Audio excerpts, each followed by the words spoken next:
ఈరోజు చాలా మంది అడుగుతా ఉంటారు వై అమరావతి అలోనని. విభజన జరిగింది. విభజన జరిగినాక అప్పట్లో 13 జిల్లాలు. 13 జిల్లాలను మీరు చూస్తే స్ట్రైట్ గా ఏ పక్క గిర్ర గీసిన, ఈ పక్క మడకసిర లాస్ట్, ఈ పక్క ఇచ్చాపురం, ఇంకొక స్ట్రైట్ గా కొద్దిగా ఇట్లొస్తే కుప్పం. 550, 590, ఇక్కడ 594 కిలోమీటర్లు. ఎటు చూసినా సమదూరం ఉండే ఏకైక ప్రాంతం అమరావతి. ఎవరు బుద్ధి జ్ఞానం ఉండే ఏ వ్యక్తి అయినా సరే దీన్ని ఏమాత్రం కూడా డిఫర్ కారు మనిషి అనేవాడు. అదే మరిగా ఆ పక్క 12 పార్లమెంట్లు, ఈ పక్క 12 పార్లమెంట్లు, 13వ పార్లమెంట్ ఇక్కడ వస్తుంది. దీనికంటే సైంటిఫిక్ బేసిస్ మీకు ఏం కావాలి అమరావతి నిర్ణయించడానికి? దీనికి కులాలు కావాలన్నా, మతాలు కావాలన్నా, ప్రాంతాలు కావాలన్నా, లేదంటే రెచ్చగొట్టాలన్నా? అంటే ఎవరైనా సరే రాష్ట్రం యొక్క భవిష్యత్తును ఆకాంక్షించే ఎలాంటి వ్యక్తి అయినా సరే, అతను కరుడుగట్టిన ఉగ్రవాది అయినా సరే దీనికి ఒప్పుకొని తీరాలి. ఈ నియమనాలతో నాకు అర్థం కావడం లేదు. ఆఫ్టర్ బైఫర్కేషన్ మనకు రాజధాని లేదు. రికమెండేషన్స్ ఇచ్చిన కేసీ శివరామకృష్ణ ఇచ్చిన రికమెండేషన్లు కూడా చూశాం. అటు విశాఖపట్నం మొదలుకొని కర్నూలు వరకు అధ్యయనం చేశాడు. అధ్యయనం చేసిన తర్వాత ఎక్కువ మంది ఎక్కడ రాజధాని ఉండాలి అంటే విజయవాడ, గుంటూరు మధ్యలో ఉండాలని అందరూ చెప్పే పరిస్థితికి వచ్చారు. ఇంకొక పక్కన ఆంధ్రప్రదేశ్ అసెంబ్లీ పాస్ చేశాం, రెజల్యూషన్ పాస్ చేశాం 3/9/2014లో. ఇక్కడ మీరు చూస్తే సెంట్రల్ అడ్వాంటేజెస్ అని చూస్తే, 1 సెంట్రల్ లొకేటెడ్, 2 ప్లాంట్ సిటీ కట్టుకోవచ్చు మోస్ట్ లివబుల్ సిటీ కింద, సెల్ఫ్ ఫైనాన్స్ ప్రాజెక్ట్ కింద. అంటే మనకు అప్పటికే ఆదాయం లేదు, కొత్త రాష్ట్రం, 15,000 కోట్ల రూపాయలు ఆర్థిక లోటు ఉంది. ఇవన్నీ ఆలోచించిన తర్వాత ఏ విధంగా కట్టగలుగుతామని అనేక సార్లు ఆలోచించినప్పుడు దీన్ని అంత మునుపుండే హైదరాబాద్ నాకు ఒక అనుభవం ఉంది. హైదరాబాద్లో ఒక సిటీ నిర్మాణం చేశాం. హైదరాబాద్, సికింద్రాబాద్ 2 సిటీలు ఉన్నాయి. 3వ సిటీ సైబరాబాద్. హైదరాబాద్ ఎప్పుడో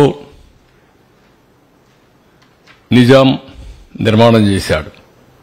తర్వాత సికింద్రాబాద్ అభివృద్ధి అయింది బ్రిటిష్ వాళ్ళ పీరియడ్లో, ఆ డిఫెన్స్ అవన్నీ వచ్చి. ఆ తర్వాత నేను వచ్చిన తర్వాత సైబరాబాద్ నగరం. సైబరాబాద్ అందరూ అన్నారు ఇదేంటండి ఈ పక్క తీసుకుపోతున్నారు, వాస్తుకి ఎక్కడ నార్త్ ఈస్ట్ లో డెవలప్ అవుతుందని కూడా మాట్లాడారు. నేను అన్నా నాకు ల్యాండ్ అక్కడే ఉంది, అక్కడే డెవలప్ అవుతుందని చెప్పాను. అది మీరు చూస్తే ఈరోజు నాకు వచ్చింది ఒక ల్యాండ్ తప్ప హైదరాబాద్కు నీళ్లు లేవు, కరెంటు లేదు, అనేక సమస్యలు ఉన్నాయి. ఒక అడుగు నేనేసాను, ఒక అడుగు కలిసి వచ్చింది. బ్రిక్ బై బ్రిక్ నిర్మాణం చేశాం. 9 ఏళ్లలో ఒక ఎకో సిస్టమ్ క్రియేట్ చేశాం. ఈరోజు ఎవ్వరు కూడా దాన్ని రివర్స్ చేయలేని పరిస్థితి తీసుకొచ్చాం. నీళ్లు లేవు. నేను వరల్డ్ బ్యాంక్ని అడిగితే, డబ్బులు ఇమ్మని అడిగితే 20 లీటర్లు దగ్గర 20 రూపాయలు చేస్తే మేము నీళ్లు ఇస్తామని పెట్టే పరిస్థితులు. మీరు కానీ కన్జ్యూమర్ టారిఫ్ వేస్తే, మీరు అండర్స్టాండింగ్ ఇస్తే మేము నీళ్లు ఇస్తామంటే అది ఇస్తే నా పని అయిపోతుందని నేను ఒక వినూత్నంగా ఆలోచించి కృష్ణా నుంచి రోడ్డు పక్కన పైప్ లైన్ వేయాలని నిర్ణయం చేశాను. ఒక సీజన్లో తీసుకొచ్చా. ఎంతో మంది ప్రయత్నం చేసి ఇది సాధ్యం కాదనుకుని వదిలిపెట్టిన తాగునీరు ప్రాజెక్ట్ని, కృష్ణా జలాలను హైదరాబాద్ తీసుకొచ్చాం.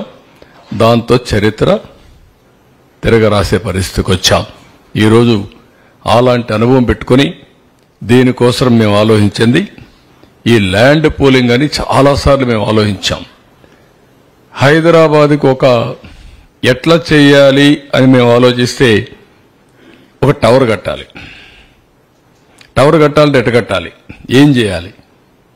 ఒక 6-7 బ్రెయిన్ స్టార్మింగ్ సెషన్స్ పెట్టుకున్న తర్వాత మాకు క్లూ దొరికింది. ఆ క్లూని ఒక సైబరాబాద్ హైటెక్ సిటీ ఒక టవర్ కట్టాలని. ఆ టవర్ కట్టాలంటే ఎవరు కడతారు? డబ్బులు ఎవరు పెడతారు? ఎక్కడ చేయాలని? అప్పుడే BOT మోడల్ L&T టెండర్ పిలిచాం, వచ్చారు. వాళ్ళకి L&Tకి ఇచ్చాం. ఇండియాలో బెస్ట్ కన్స్ట్రక్షన్ కంపెనీ ఆ రోజున L&T. ఒక హైటెక్ సిటీ కట్టిన తర్వాత ఏం చేయాలి? కంపెనీలు రావాలి. కంపెనీలు రావాలంటే ఏం చేయాలి? ప్రపంచం తిరగాలి. 14 రోజులు అమెరికాలో నేను కంపెనీ టు కంపెనీ తిరిగి ఐటీ స్ట్రెంగ్త్ ఇన్ ఇండియా, దాంట్లో తెలుగు వారి యొక్క పాత్ర ఇవన్నీ చెప్పి ఎడ్యుకేట్ చేశాను. ఏది హైటెక్ సిటీ ఫిలప్ చేయడానికి. ఆ తర్వాతనే వచ్చాయి అన్ని కంపెనీలు. ఆ తర్వాత చరిత్ర మీరు చూశారు. అంటే ఒక పని చేయాలంటే మళ్ళీ అక్కడి నుంచే నెంబర్ ఆఫ్ ఇంజనీరింగ్ కాలేజెస్ పెట్టాం. ఈ రోజు ఇక్కడ చదువుకున్న వాళ్ళు హైదరాబాద్కి వచ్చారు. హైదరాబాద్ చదువుకున్న వాళ్ళు విదేశాలకు పోయారు, సెటిల్ అయ్యారు.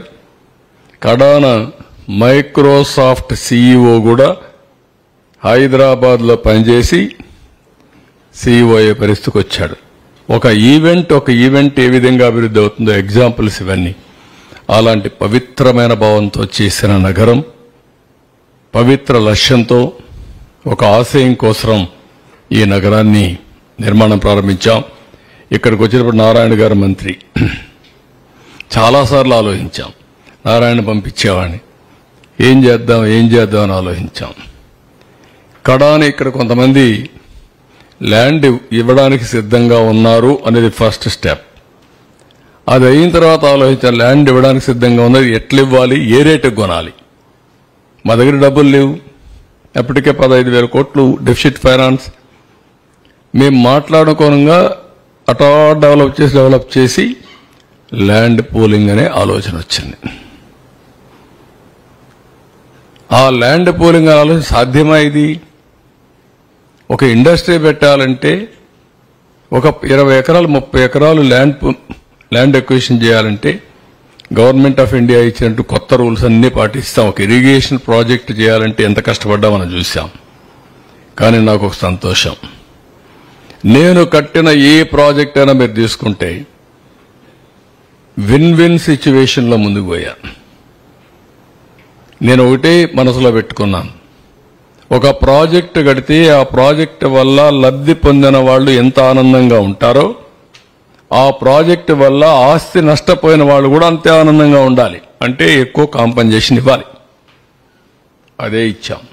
ఎక్కడా నా హయాంలో ఇరిగేషన్ ప్రాజెక్ట్స్కి కానీ, రోడ్డు ప్రాజెక్ట్స్కి కానీ, ఎయిర్పోర్ట్లకు కానీ ఎక్కడ గొడవనే మాట లేకుండా చేశాం. అదే హైదరాబాద్లో శంషాబాద్ 5,000 ఎకరాలు నేను చేస్తే ఒకే మాట చెప్పాను వాళ్ళకందరికీ, మీరు 5,000 ఎకరాలకు మీకు లిబరల్గా డబ్బులు ఇస్తాం, ఆ డబ్బులు తీసుకోండి, ఇక్కడ ఎయిర్పోర్ట్ వస్తుంది, పక్కన భూములు కొనండి, మీ భూమి విలువ పెరుగుతుందని చెప్పాను. అదే చేశారు కొంతమంది.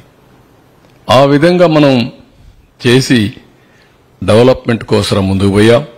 ఆ దృష్టితోనే ఇక్కడ ల్యాండ్ పూలింగ్ తీసుకొచ్చాం. నెక్స్ట్, ఇప్పుడు ఆపరేషన్ లేకుండానే మోకాళ్లకు ప్లాస్మా ట్రీట్మెంట్. మీ ఆర్థోపెటిక్ సమస్యలన్నిటికీ రోబోటిక్ టెక్నాలజీ ద్వారా తక్కువ ఖర్చుతో శాశ్వత పరిష్కారం. Free consultation. ప్రతి ట్రీట్మెంట్ పై 20% డిస్కౌంట్.